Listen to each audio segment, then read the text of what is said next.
नीलाचल निवासाय नित्याय परमात्मने बलभद्र सुभद्राभ्याम जगन्नाथाय ते नमः।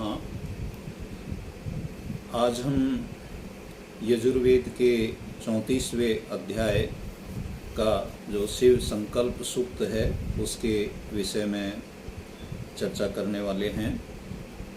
यजुर्वेद के 34वें अध्याय के 1 से 6 मंत्र को शिव संकल्प सूक्त के नाम से जाना जाता है और ये शिव संकल्प सूक्त अपनी एक ऐसी संरचना को लेकर के इसकी जो सारगर्भित इसका जो संदेश है उस सारगर्भित संदेश को लेकर के इसे शिव संकल्प सूक्त के साथ साथ ही इसे शिव संकल्प उपनिषद के रूप में भी इसको जाना जाता है, जिसका तात्पर्य इसके नाम से ही स्पष्ट है कि शुभ संकल्प, श्रेष्ठ संकल्प, कल्याणकारी संकल्प। ईश्वर से हमें जो मन नामक एक दिव्य ऊर्जा प्राप्त हुई है, ये दिव्य ऊर्जा का एक अद्भुत सामर्थ्य है और उस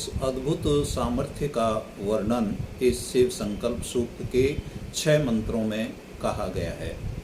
पतंजल योग सूत्र में भी जो है कहा गया है कि जैसे मनुष्य को स्थूल शरीर देह प्राप्त होती है, उसी प्रकार से सूक्ष्म अस्तित्व के रूप में मन व्यक्ति को मिला है और कारण अस्तित्व के रूप में उसको आत्मा मिली है।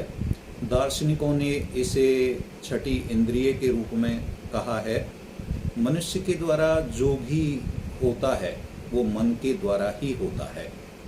आँख यदि हमारी अच्छी है लेकिन यदि मन हमारा खराब है तो हमें देखने का काम हमारा अच्छा नहीं होगा। पुरुष जैसा संकल्प करने लगता है वैसा ही वो आचरण भी करने लगता है और जैसा आचरण करता है फिर वैसा ही वो बन भी जाता है। वैदिक ऋषियों ने कहा है कि ईश्वर से की गई जो प्रार्थनाएं हैं वो शारीरिक भी हो सकती हैं और वाचिक भी हो सकती हैं और मानसिक भी हो सकती हैं। हमें मानसिक पापों से भी हमें दूर रहना चाहिए। मन के संकल्प सदैव हमारे शुभ हों, मन के हमारे संदेश, मन के हमारे उद्देश्य जो हैं वो श्रेष्ठ हों, कल्याणकारी हों। इसके लिए इस शिव संकल्प सूक्त में विस्तृत रूप से जो है कहा गया है। मन हमारा अपूर्व क्षमतावान है, उसमें जो भी किसी भी प्रकार से हमारे जो भी संकल्प हमारे निकल जाएं या जो संकल्प हमारे जग जाएं, उनसे फिर विमुख होना बहुत मुश्किल होता है। इसलिए ऋषियों ने कहा कि मन के शुभ श्रेष्ठ संकल्प हमारे जो हैं बने रहें और इस मंत्र की इसीलिए प्रार्थना की गई है। इन मंत्रों की 6 मंत्रों में ये हमारे मन को लेकर के अभिव्यक्तियाँ दी गई हैं। इनमें से पहला मंत्र है यज्जागृतो दूरमुदैति दैवं तदु सुप्तस्य तथैवेति दूरंगमं ज्योतिषां ज्योतिरेकं तन्मे मनः शिव संकल्पमस्तु। अर्थात हमारा जो मन है वो बहुत दूर तक जाता है, उसकी कोई सीमा नहीं है। हम जहाँ भी स्थिर रूप से बैठे होते हैं वहाँ हमारा शरीर वहाँ पर स्थूल रूप से उपस्थित रहता है, लेकिन मन की गति इतनी तेज है कि वो कहीं भी जा सकता है, बहुत दूर तक जा सकता है।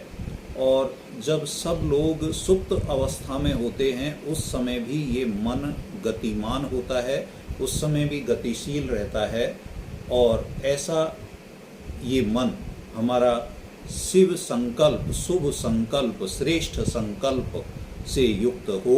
इसके लिए हम इस पहले मंत्र का मनन करते हैं, चिंतन करते हैं। दूसरा मंत्र है येन कर्मण्यपसो मनीषिणो यज्ञे कृण्वन्ति विदथेषु धीराः यत्पूर्वं यक्षमन्तः प्रजानां तन्मे मनः शिव संकल्पमस्तु। अर्थात ये मन जो है हमारा हमेशा किसी न किसी कर्म में निरत रहता है और ये व्रती है, संकल्पवान है और ये अपने संकल्पों को पूरा करने में लगा रहता है और ये यज्ञ में एक ऐसी अद्भुत शक्ति के रूप में उभरता है जो हमारे संपूर्ण व्यक्तित्व के ऊपर अपना प्रभाव छोड़ता है। ऐसा वही मेरा मन सदैव शिव संकल्पकारी हो, शुभ संकल्पकारी हो, श्रेष्ठ हो, कल्याणकारी हो। तीसरा मंत्र है यत् प्रज्ञानमुच्चेतो धृतिश्च यज्ज्योतिरन्तरमृतं प्रजासु यस्मान्नृते किंचन कर्म क्रियते तन्मे मनः शिव संकल्पमस्तु। अर्थात ज्ञान में, विज्ञान में धृतिशील और जो समस्त प्राणियों में विद्यमान रहता है, ऐसा वह मन तेज बनकर के कुछ न कुछ कर्म जो करता रहता है, ऐसा वह हमारा मन श्रेष्ठ संकल्पकारी, शुभ संकल्पकारी हो। अगला मंत्र है ये नेदं भूतं भुवनं भविष्यत् परिग्रहितं मृतेन सर्वं येन यज्ञस्तायते सप्तहोता तन्मे मनः शिव संकल्पमस्तु।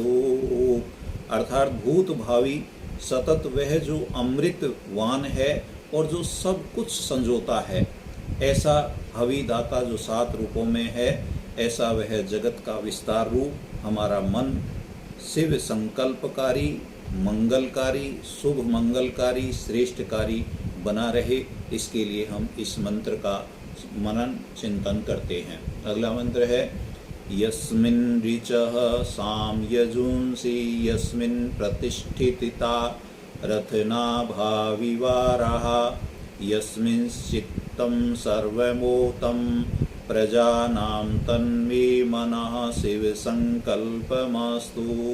अर्थात जैसे रथ के चक्र में जिस प्रकार से पहिया उस चक्र से घूमता रहता है, ऐसे ही सामवेद, ऋग्वेद, यजुर्वेद में प्रतिष्ठित होता हुआ यह प्राणियों के चित्त में ओतप्रोत रहता है। अर्थात सभी प्राणियों में ये मन विद्यमान होता है। ऐसा वही मेरा मन सदा शिव संकल्पकारी हो, हमेशा मंगलकारी हो, शुभ संकल्प वाला हो, इसमें अच्छे संकल्प विद्यमान हो, इसके लिए हम इस मंत्र का मनन करते हैं। अगला मंत्र है सुसारथीरस्वानिवियन्मनुष्यान्ने नीयते अभिसुभिर्वाजिन इव रथ प्रतिष्ठितं यज्जिरं जविष्ठं तन्मे मनः शिव संकल्पमस्तु।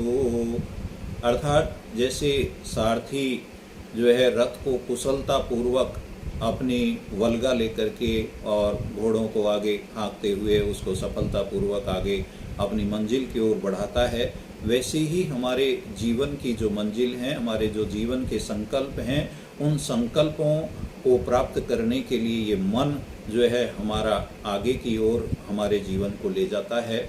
और मन यदि हमारा नियंत्रण में है तो हमारा संपूर्ण जीवन नियंत्रण में रहता है। ऐसा ये है मन हमारा जो है सभी प्राणियों में जो स्थित है, वह मन शुभ संकल्पकारी हो, सदा शिव मंगलकारी हो, इसके लिए हम इस मंत्र का चिंतन मनन करते हैं। दोस्तों, मैं आपको ये बताना चाहता हूँ कि ये शिव संकल्प सूक्त जो कि नाम से ही जो इसकी अभिव्यक्ति है, शिव यानी मंगल और संकल्प यानी हमारे मन का जो है संकल्प उद्देश्य, हमारे मन की जो एक बहुत बड़ा एक संकल्प उद्देश्य होता है, वो उद्देश्य जो है जीवन को संपूर्ण व्यक्तित्व को लेकर के होता है और जब हमारा मन अच्छा होता है तो हमारे जीवन में सभी चीज़ें अच्छी होती हैं। इसके लिए हमें इस मंत्र का रात्रि काल में जब हम शयन करते हैं तो शयन करने से पूर्व में हमको एक बार कम से कम इस मंत्र का जप कर लेना चाहिए। एक बार इन 6 मंत्रों का हमें जो है मनन, चाहे मन ही मन कर लें, चाहे बोल करके कर लें, लेकिन एक बार हम अवश्य रूप से जब इस संकल्प सूक्त के 6 मंत्रों का मनन कर लेते हैं तो बहुत सी चीज़ें हमारी जो है अच्छी होती हैं जीवन में। जिनको हम नहीं जानते हैं वो चीज़ें भी जो हमारे अनिष्ट को लेकर के आने वाली हैं, उन चीज़ों को भी ये अच्छाई के रूप में परिवर्तित कर देता है। इसलिए मैं आप सबसे ये जो है गुजारिश करूँगा कि आप शिव संकल्प सूक्त को आप अपनी दिनचर्या में अवश्य रूप से शामिल करें और आप अपने जीवन को अच्छा बनाएं, शुभ संकल्पवान बनाएं, शुभ श्रेष्ठ जो है कल्याणकारी बनाएं और आपके जीवन में मंगल हो। जय तु भारतम, जय तु संस्कृतम।